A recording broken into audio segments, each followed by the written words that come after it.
We fight for free speech, the cornerstone of all freedom. We fight for secure borders and law and order. We fight for the safety for our kids and next generations. We fight for sovereign nations and the next generation. We fight for the right to be free citizens and free nations. And last but not least, we fight for peace. In the Ukraine, with Russia,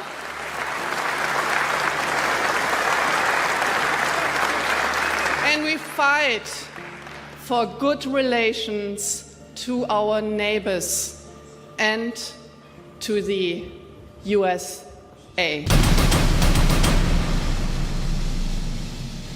So we have a very interesting speech here, which I found particularly interesting, and I wanted to share with you because I like you. But before we start, please click on the button, the like button, so we can push this further. Just this. It's done. Appreciate it. Done. Thank you. Let's go. In my today's speech, I am going to shed some light on the situation in Germany for you to get some transparency what's going on in our home country. Our legacy media and establishment politicians fear us like no other party, with good reason. More and more voters in Germany are simply fed up with being lied to and watching their quality of life deteriorating year for year.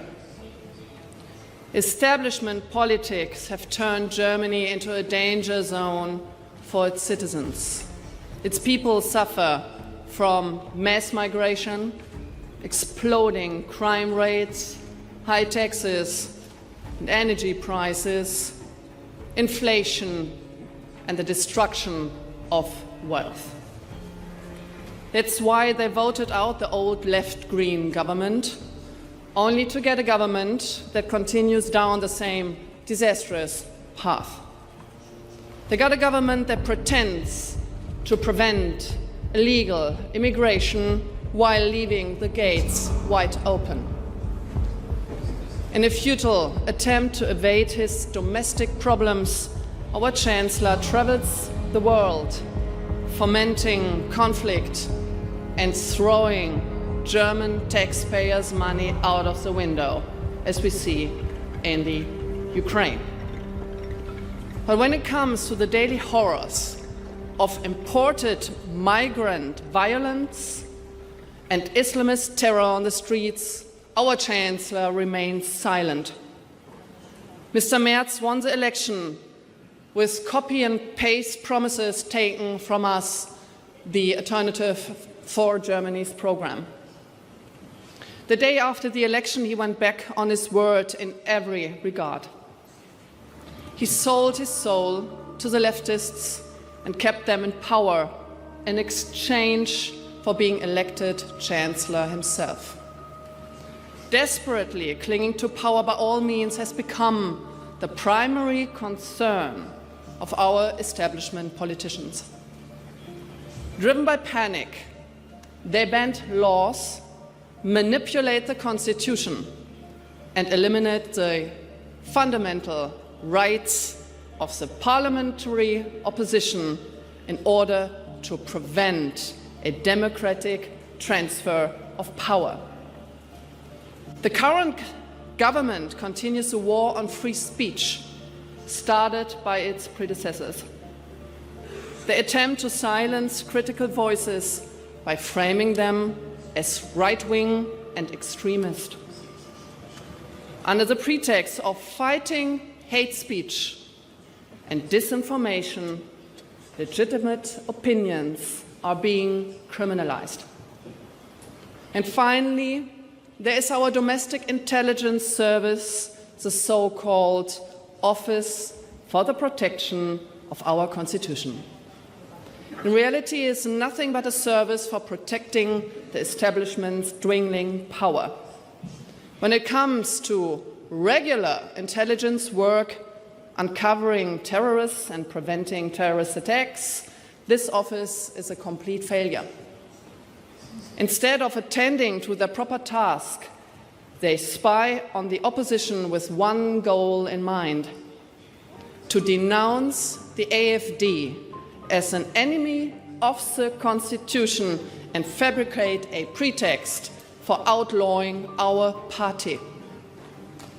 Let's be clear, and this is what we want you to know, what we want the world to know what's going on in Germany. Influential politicians in Germany have their minds up on banning the strongest opposition party, on banning us, the alternative for Germany. They would eliminate a political force which will soon form the government in several East German regions. Furthermore, they want to ban a party and has caught up with and overtaken the Chancellor's party itself.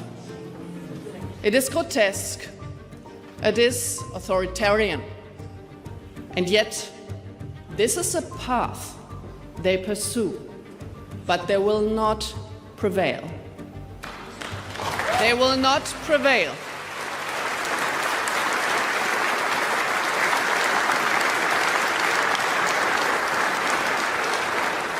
The reason for these absurd schemes is very simple. Only by excluding our party from government can the woke leftist elites cling to power against the will of the majority. They refer to the leftist dogma as a firewall against the right-wing tide. Let's call it what it really is.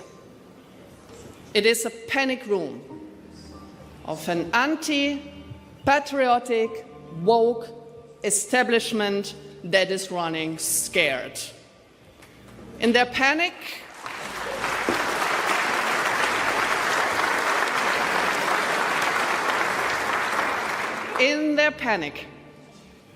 they dismantle democracy itself. 1 in 4 German voters have cast their ballots for us, the alternative for Germany.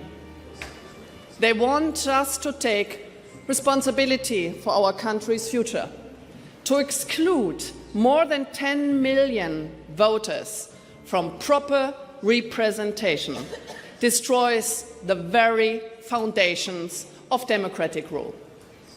As J.D. Vance put it, democracy rests on the sacred principle that the voice of the people matters. There is no room for firewalls.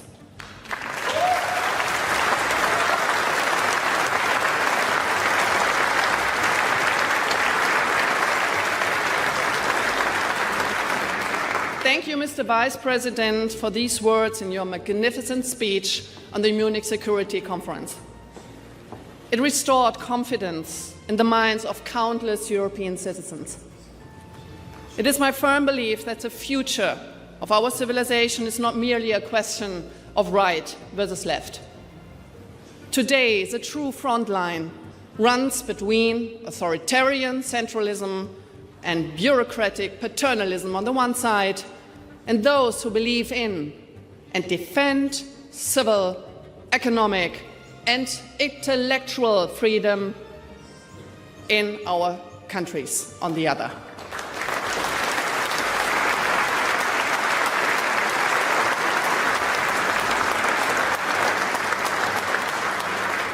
The wind of change is blowing strong in Europe and in the Western world.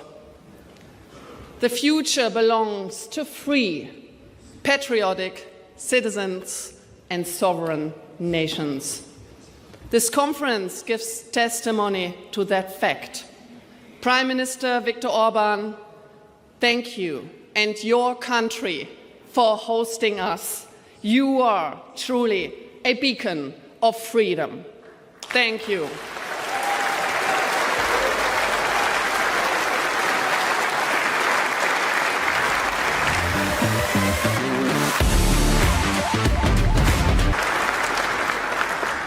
We are patriots, and we stand steadfast on the side of freedom. We fight for free speech, the cornerstone of all freedom. We fight for secure borders and law and order. We fight for the safety for our kids and next generations. We fight for sovereign nations and the next generation. We fight for the right to be free citizens and free nations.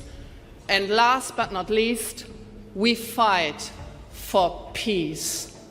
In the Ukraine, with Russia,